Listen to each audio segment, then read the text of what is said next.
Welcome back, everybody. Let's continue to talk about variability. Remember, there are three measures of variability that we're going to discuss: the range, the interquartile range, and the standard deviation. In our last video, we discussed the range, and we talked about how all it is the distance between the largest and the smallest values. And because of that, because it's just based on those two values, those two most extreme values, the range is very influenced by outliers. So although the range is very intuitive, it's very quick and easy to compute and discuss, it's also a little bit crude and a little bit unreliable. So today, let's talk about the interquartile range. The interquartile range was specifically developed to deal with that problem that the range has, that it's very influenced by outliers. The interquartile range addresses this problem by trimming or cutting off the upper and lower 25% of the distribution. And it's going to redefine the range by looking at the distance between the middle 50% of the scores. Do you see already that the interquartile range is not quite as intuitive, quick, and easy as the range is? Remember, everything that we do has trade-offs. If we want a more sophisticated measure that's going to deal with some problems that we know exist, that new measure is probably going to be a little bit more complicated.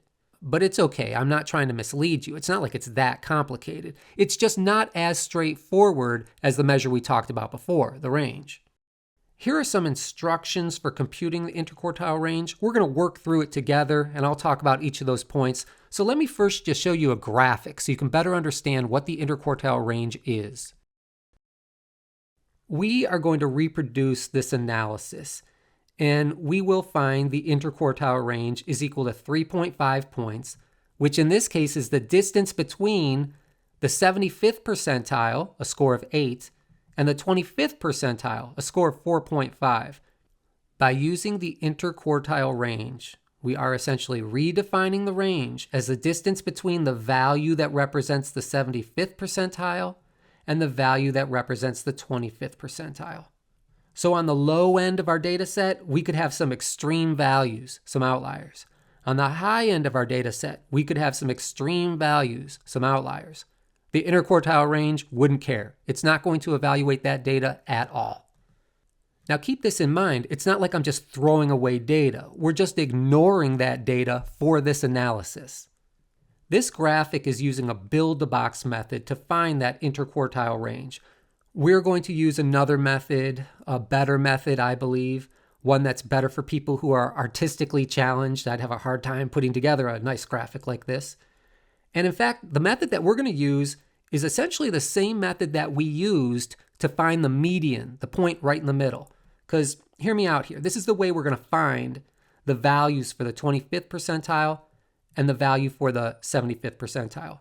What we're going to do is just cut the distribution in half and find the median. Remember, the median is the 50th percentile. If we cut the distribution in half and find the median, we'll be left with the left side and the right side, the lower values and the higher values. And then we'll take each one of those halves one at a time. When I look at the half of the lower values, I can use essentially that exact same method to cut the distribution in half, just like I'm trying to find the median of these lower values, because that value that's right in the middle, that will be the 25th percentile.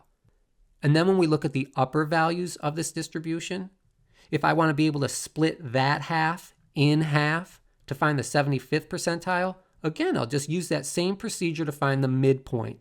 It's just that in this case, that midpoint will be the 75th percentile. So that might sound more confusing than it actually is, but I'm going to show you exactly how to do it. So let's first reproduce this data.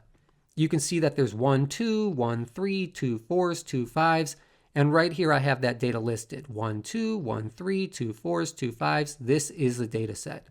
Let's switch views, and then I'll work on it together with you, and we'll find the interquartile range. All right, here's all of our data. And what the general strategy is going to be is to find the midpoint. Somewhere in here, there's a midpoint. That's going to split our distribution in two halves. We will be finding the 50th percentile. I'm then just going to look at one half and split that half in half. That's going to show me the 25th percentile. And then I'm going to look at the other half and split that half in half. that will give me the 75th percentile. Once I find the value somewhere in here that represents the 25th percentile, and once I find the value somewhere in here that represents the 75th percentile, then I can just compute the distance between those two. That distance, my friends, is the interquartile range. So let's do exactly as I said. Let's split this distribution in half. In other words, let's find the median, that is the 50th percentile.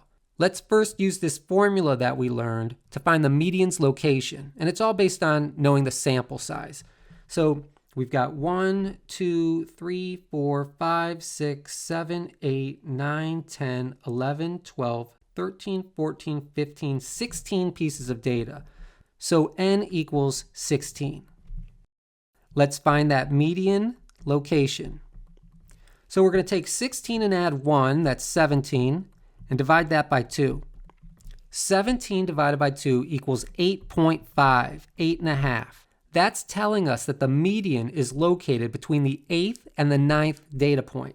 I've already reordered the data. It's ordered from lowest to highest. So now we want to find the point between the 8th and the 9th data point.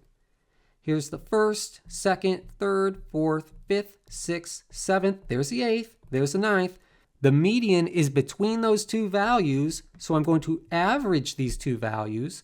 The average of 6 and 6 is 6. So I'm going to make that into an arrow. I'm pointing right there at the median. That is the 50th percentile. That does break that distribution into two equal halves. So just to be complete, we'll fill in the median equals a value of 6. We don't really need that value to compute the interquartile range, but I did need to locate that value in order to split the distribution into two. Next, we want to find what we call the hinges. The hinges are kind of like finding the median location, but now we're trying to find the point in the middle of this one segment and the point in the middle of this one segment. So we're going to use this same formula that we used before to find the median location, but now because we're just focusing on one half of the distribution at a time, what we're really trying to find is not the median location, but the hinge location. Now be careful here. I split this distribution right between those two values. So now I need to find what's the sample size above and below that line. I can see that I've got 1, 2, 3, 4, 5, 6, 7, 8 pieces of data. So when we're trying to find the hinge location, it's based on 8 pieces of data. And if I counted that right, I should have the same number of data points on the other end of the distribution. Let's count and make sure. 1, 2, 3, 4, 5, 6, 7, 8. So far, everything makes sense. Let's use our formula for finding the hinge location. 8 plus 1 equals 9. We need to divide that by 2. 9 divided by 2 equals 4.5. So in this case, we will find the 25th percentile and the 75th percentile hiding between the 4th and the 5th position. That 25th percentile is also known as the first quartile, and that 75th percentile is also known as the third quartile. This is why we call it the interquartile range. Let's find that first quartile first. Remember, we want to find what's hiding between the 4th and the 5th position, so let's start counting. Here's the 1st position, 2nd, here's the 3rd, here's the 4th, here's the 5th. We need to average these two values. We're going to average a 4 and a 5. And the average of those two values would be 4.5. So the 25th percentile, in other words, the first quartile, is a value of 4.5. Let's do essentially that same thing and find the 75th percentile, in other words, the third quartile. Let's start counting. Here's the 1st position, 2nd, 3rd, there's the 4th, here's the 5th. We need to average those two values. The average of 8 and 8, of course, is 8. So the third quartile equals a value of 8. Remember, you can check your work. Start counting from the other side of the distribution. This would be the 1st location, 2nd, 3rd, this is the 4th, this is the 5th. We're going to average those two values, and again, we find 8. Now finally, we can compute the interquartile range. We're going to take that 3rd quartile value, which equals 8, subtract the 1st quartile value, which equals 4.5, and we'll find the distance between them is 3.5. That, my friends, is the interquartile range. That, my friends, is this distance right here. That is the distance within the middle 50% of the distribution. So if our data set had outliers, like that 11 was actually 11,000, the range would be very influenced by that value, but the interquartile range would not be influenced at all.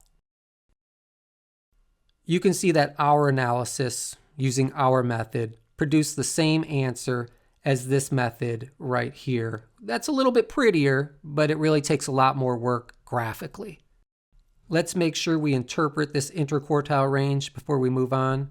What we can say is that the distance within the middle 50% of the distribution is 3.5 points. Let's look at another example.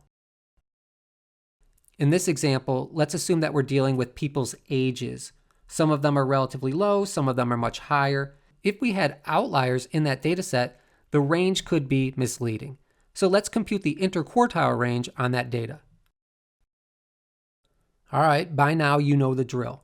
We're trying to find the distance within the middle 50% of this distribution.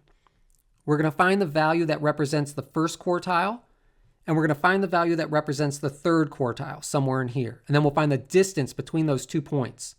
The way we're going to find the first quartile and the third quartile is by first splitting this distribution in half and finding the second quartile. In other words, finding the median. So let's start right there. We can find the median using this formula for finding the median's location. That's based on knowing the sample size. So let's count up all the data points. We've got 1, 2, 3, 4, 5, 6, 7, 8, 9, 10, 11, 12, 13, 14, 15 pieces of data. So n equals 15. You might recall that when we start with an odd number of values, it's always easier to find that middle point because there's 1 point right in the middle and we don't need to do any averaging. Let's use that number 15 to find the median's location. 15 plus 1 is 16, and we need to divide that by 2. 16 divided by 2 equals 8. So the median is in the 8th position. Here's the first position, second, third, fourth, fifth, sixth, seventh. There's the 8th right there. And I'm going to draw a line right there. That is my second quartile. That splits our distribution in two. So the median equals a value of 29. I mentioned that the median splits our distribution in two equal halves. We have 1, 2, 3, 4, 5, 6, 7 scores on that half, and 1, 2, 3, 4, 5, 6, 7 scores on that half. Well, we need to use that value, 7, to find the hinge location. So in this case, 7 plus 1 equals 8, and we need to divide that by 2. 8 divided by 2 equals 4. So we're going to find the first quartile's value and the third quartile's value in the 4th position. Let's find the first quartile. Here's the first position, second, third, here's the 4th. That right there, my friends, is the value of the first quartile. So that's the point at which 25% of the scores are at that value or less, which would mean it's the point at which 75% of the scores are at that value or higher. So that was a value of 19. Let's enter that in. Let's go ahead and find the third quartile, which is the 75th percentile. Again, we're going to use that hinge location value of 4. Let's start counting. Here's the first data point, second, third, there's the 4th. So that right there, my friends, is the third quartile. That is the value for the third quartile, a value of 40. So 75% of the scores are at that value or less, which would mean about 25% of the scores are at that value or higher. Remember, we're essentially redefining what the range is. We're now trying to find the distance between the two values that separate the middle 50% of the distribution. In other words, we want to find the distance between 19 and 40. So to find the interquartile range, we'll just take 40, we'll subtract 19, and the value that we get is 21. So the distance between the values representing the middle 50% of the distribution is 21. I know my handwriting gets kind of sloppy. So it's all worked out for you right here. Okay, we've reached that time where now we want to evaluate what we like and what we don't like so much about the interquartile range. Let's go back a couple pages where I left some room for that evaluation. So right now I'm focusing right here. One thing we really like about the interquartile range is that it handles outliers very well. It's designed to handle outliers very well. And did you notice when we computed the interquartile range, we were using the same type of procedure that we used based on the median. So it makes sense that the interquartile range and the median go hand in hand. They work really well together. Every time we report a measure of central tendency, we usually want to report a measure of variability along with it. And the median and the interquartile range, they work very well together. The interquartile range is pretty cool, but keep this in mind as well. It does ignore 50% of the data. In a perfect world, I'd like to have a measurement of variability that looks at distances between all of the scores. So we need to look at our options, and in our next video, we're going to talk about the standard deviation. You're going to see that the standard deviation is really pretty sophisticated. It will measure all of the different data points, and it will see on average how much do those data points differ from some baseline, and what's that baseline going to be? The mean. So we've learned that the range pairs really well with the mode, a measurement of central tendency. The interquartile range pairs really well with the median, another measure of central tendency. And we're about to learn in the next video that the standard deviation pairs really well with the mean. So every measurement of variability partners up with a measurement of central tendency. We'll discuss that more in the next video. In the meantime, be safe.